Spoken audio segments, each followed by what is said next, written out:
Alright, what is up, everybody? We are back with another edition of Everyday Hoops.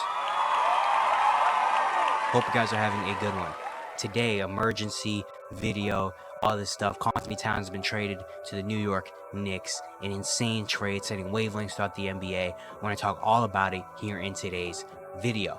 Thank you guys for the views on the videos and the shorts recently. I really appreciate it. If you do like the content around here, consider subscribing, like, turn notifications, do all stuff like that. I'd really appreciate it. Really upset a lot. Join the membership. If you want to learn more about the membership, there's a video on my channel explaining all of it. You can go back and watch that. Link to my Twitter, all that stuff down in the description below.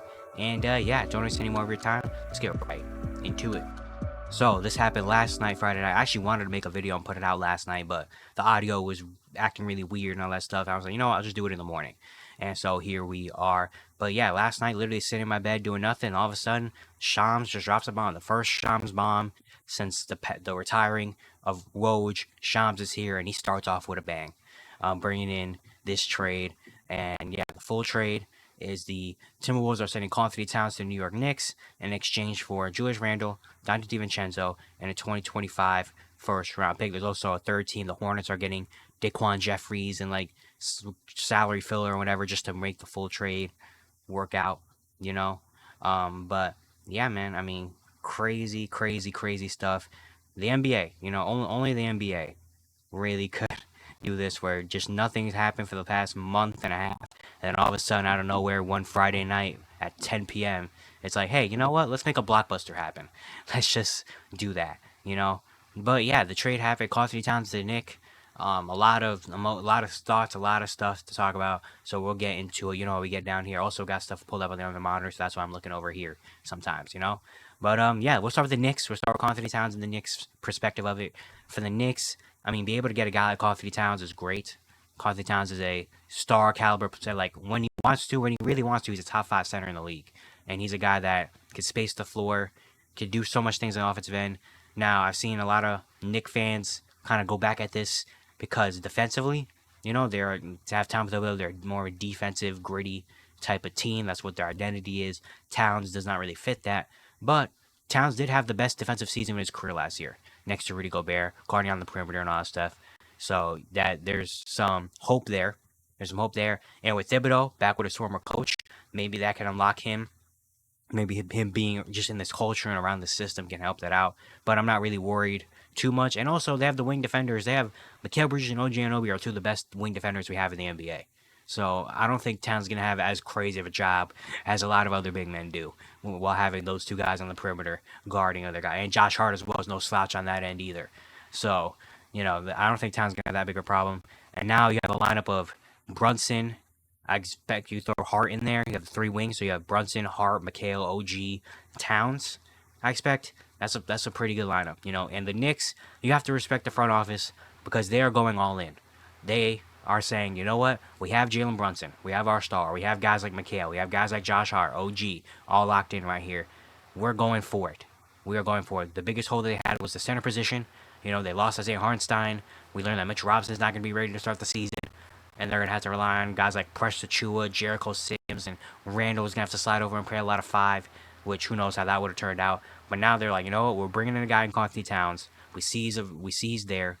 Apparently just got a report right when we started recording that, this trade has apparently been in talks all summer, about this potential deal happening. So the Knicks kind of understood this happening. They understood Isaiah Hartenstein might leave. We don't have much back, things in our back pocket to pull out. So you know what? We'll call Minnesota and let's see what's going on with Towns, and they make the trade happen.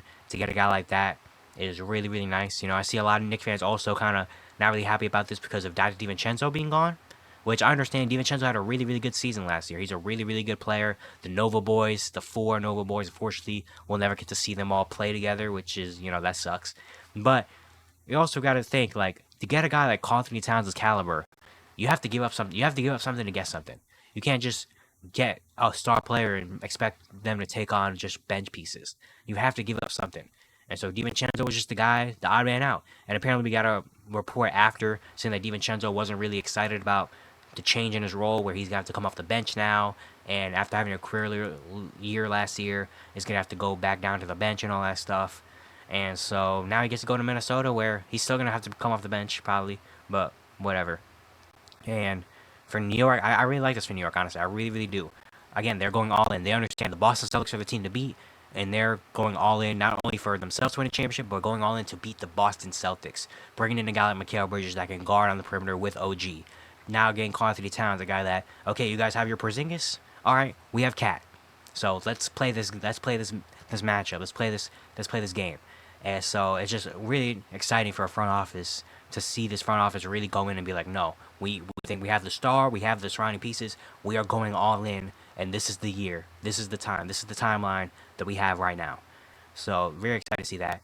And now we go to the Minnesota side, which where I talk a lot more because at first I honestly didn't really understand this for Minnesota, but after having a night's sleep on it and thinking about it, I kind of found my solution and kind of found my like I try to get into Minnesota's head and be like, okay, if you're the Timberwolves front office, why do you make this deal?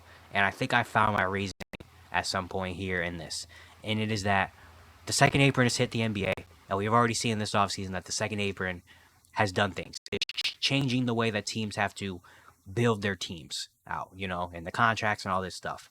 And we knew that the Timberwolves are one of the most expensive teams in the league. I think they're top three most expensive teams. Anthony Edwards got his rookie extension, which is pretty big. Towns got an extension not too long ago. Jaden McDaniels got his money. Mike Conley got an extension. Nasri got an extension. Rudy Gobert's going to be up for an extension in another year, I think, around a year-ish. So money was tight. Money was getting tight over there in Minnesota. And we knew that after this season, next offseason, things are going to have to be made. There's been discussion that how long does this Timberwolves team really have it with this core? Either one of maybe Karl-Anthony Towns or Jaden McDaniels is going to have to go at some point with the new CBA and all this stuff. So we knew something was going to happen eventually. Did not expect it right now, but hey, And for Minnesota, I think seeing this, they're like, okay, we know that this problem is coming. I'm sure they're well aware in the back of their heads that this is a problem they're going to have to deal with very, very soon, after this season. And they apparently, because this been talking all summer, they knew the Knicks maybe called Minnesota. I don't really know, but the Knicks want Karl-Anthony Towns. They know they have big man problems, all that stuff. And I think Minnesota maybe is thinking, you know what? Getting back Julius Randle, they're thinking Julius Randle, his value's not really high right now. He only played 46 games last year. He was injured.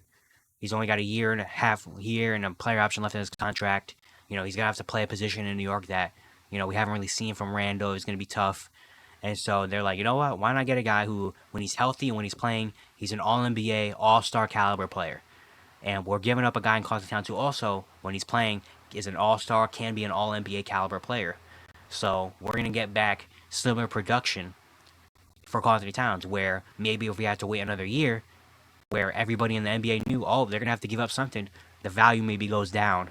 And instead of getting back a guy like Julius Randle, they're going to have to get back a couple role players, which isn't bad, but maybe they just wanted some star power to come in if they're giving up some star power.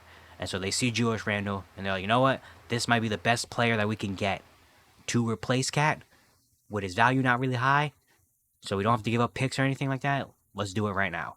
And Julius Randle last year he averaged 24, 9, and 5 last year. It was an all-star, 3-time all-star, 2-time All-NBA, a consistent 22, 9 to 10 rebounds, 5 assists. Like, he's a really, really good player. Julius Randle is a really, really good player, all-star caliber player. And so to get back a guy like that can match the production that Karl-Anthony Towns made in terms of numbers and all that stuff, that's pretty good. You also bring in Dante DiVincenzo, who's a really good role player, had a career year last year, 3-point sniper. Now you have him and Nickeil Alexander-Walker coming off the bench, which is pretty nice. Pretty nice guard rotation come off your bench, for a playoff team. So that's where I'm kind of thinking about for Minnesota. If you look at the money and the contracts, Karl-Anthony Towns is getting paid $49 million this year, $53 next year, $57 in 2027, and then has a $61 million player option that he's going to take in 2028. That's a lot of money, especially with you have Anthony Edwards just got paid, McDaniels got his extension, Rudy's going to have to get some money pretty soon as well. When you look at Julius Randle, he's going to pay $29 million this year, then he has a $30 million player option. So literally the money is cut in half, and the contract years is cut in half. So you have to say you could save money, basically, if you're Minnesota, while still getting a guy that can give you all-star caliber type of production. So for Minnesota, the more and more I think about it, the more and more I kind of understand it for Minnesota. Now, it's still going to have to be something we have to see on the court, especially for Minnesota side. Seeing Julius Randle in that Minnesota system, especially this late. Preseason starts literally in like a week and a half. and this trade is happening. Kind of crazy stuff, but got to do what you got to do, I guess. It's going to be, again, something we're going to have to see from Minnesota side. I think Julius Randle can fit in, definitely. I mean, him as a second option behind Anthony Edwards is still pretty nice. He still can give you production that Cat did. The game is definitely different, though, which is what I'm thinking about. Cat is arguably the best shooting big man of all time, and you can space him with a guy like Rudy Gobert, who, if you're not giving him the ball in his hands, he's dunking. He's not really doing much else on the offensive end. So, Karl-Anthony Towns being there was a nice like offset. Julius Randle can still do that too. He can still handle the ball. You can tell he can still give you. I mean, some nights he can give you 25 to 30 points a night. You know, if you need him to be in first option, sometimes Anthony Edwards doesn't have it. You can have that. Like he still can give you production. It's just different styles. You know, because he's a guy that can shoot threes, but he needs the ball in his hands. He needs the ball in his hands. He's not gonna sit in the corner and wait like Karl-Anthony Towns can. You know, he's gonna have to get a guy that needs the ball in his hands. What I'm really thinking about is he likes to get into the mid-range face-up game and the bully ball game, and it's gonna be very different to see him do that with Rudy Gobert on the other end. He put Rudy Gobert on the other block. You know, even though in New York he did have Isaiah Hartenstein and Mitch Robinson on the other block, so maybe it won't be that big of a problem. But just thinking about that, and they have Mike Conley, who has an amazing shooter. McDaniels can shoot the three. If DiVincenzo and Nikhil's out there, they become really good three-point shooters. So I guess, it's not really going to change a whole lot. But it's just going to be interesting to see. It's going to be really interesting to see that kind of happen and see that adjustment they made. I do understand the backlash, though, from Minnesota in a sense of this is a team that just was in the conference finals last year, and now you're making this big of a deal this late into the offseason, and not letting it play out one more year. But they came out with a report that said, they think this is the best way to help the timeline of Anthony Edwards, where we're getting money cut in half.